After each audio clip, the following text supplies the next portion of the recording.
Besides getting quiet and getting in touch with the breath, are any specific breathing techniques you'd suggest?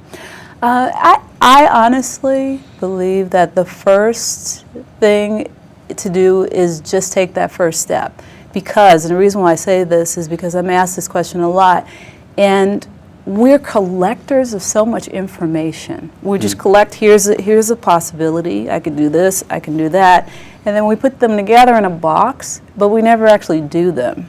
So if you can start it with just one small thing, and that's really going to start making the difference. No, that makes sense. It's not in the knowing of the techniques, it's in the doing of them. Yeah, I believe even in the being. Okay, excellent. Yeah, good. Now, Finel Feliz explains the process of creation. So can you talk a little bit about how Finel Feliz explains the process of creation? In the context of me creating the work, the first leg was getting the sound of what the project wanted to be. After the project said, okay, well, I'm more than just a book about dance. I'm about cultural diversity. I'm about the way we interact all over the world using our different senses. The only difference is that things smell different. They look different. Our languages are different. Once I got that underway, then it became the content. So for each segment, I really started to listen to my heart and what I call the creative intelligence, and became more of a vessel for the information so that the information could just flow through. Because I believe that the story started to write itself. And authors say that, they say, I didn't write this book, God wrote it, or nature. Yeah. Now, but if the readers, how would the readers get in touch with their own process of creativity? I think you have to really want to do it first. And if you can get past the wanting and put yourself in a place of uncertainty, because adults like to get it right the first time. Okay, we don't like to not know, we want to know, and then we want to know exactly what's going to happen after we get it. And if you can let go of what your expectations are supposed to be and put yourself in a place of complete vulnerability where you have no idea where it's going, you just have to trust the process. If you can trust the process, and I tell my students this all the time, if you can trust the process, it's going to reveal itself to you. All the answers that you need will come. So I actually isolated myself in Brazil in a countryside for a couple of months so that I could finish Finel Feliz. And what happened was something very interesting. I kind of surrendered even that much more to the work, and I really wanted to give it my full heart, especially coming to the closing part of it. So in doing so, I got access to some information just by staying present with it, by breathing it, looking at it, writing constantly, no distractions. That's how I really started to get what I feel is like the connective sources from that work.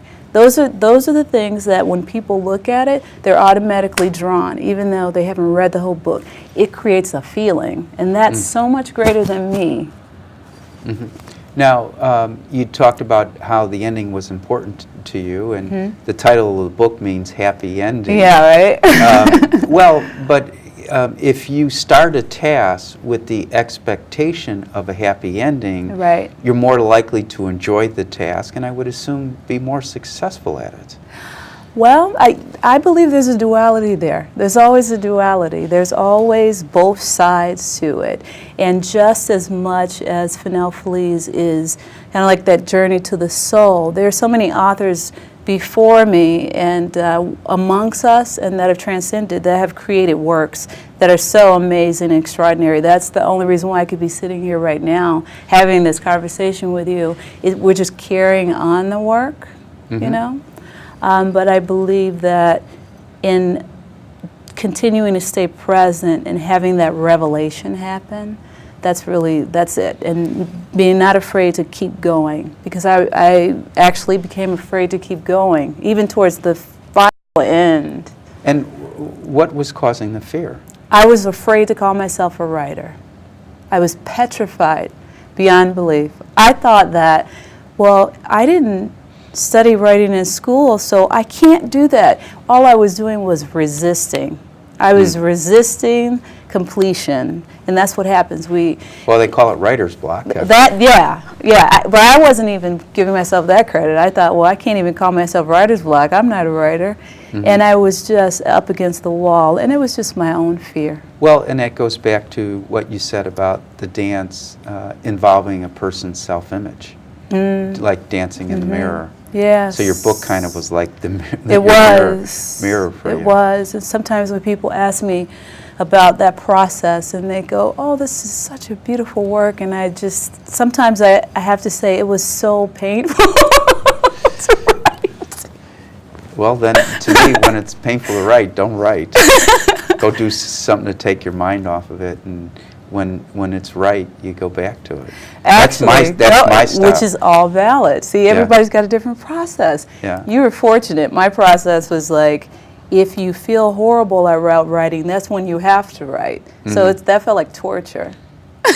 But when you were all done, or all done for the day, did you feel better? Absolutely, because I kept showing up. I kept being present.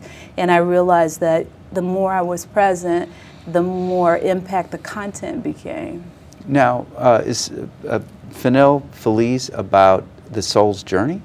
It is my expression and my unique path that I took as an example of what that soul's journey can be like if you decide to go down this road. And yes, Finale Feliz is a soul's journey experience, definitely. And how would you define soul?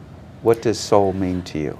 Our outer world, when we look at what we call success, maybe it's having these certain things or achieving our goals, that's our outer world, our outer soul, so to speak, when people can look at us and see this, or we can see ourselves a certain way. And the inner world, your inner soul, that's really more of who you really are.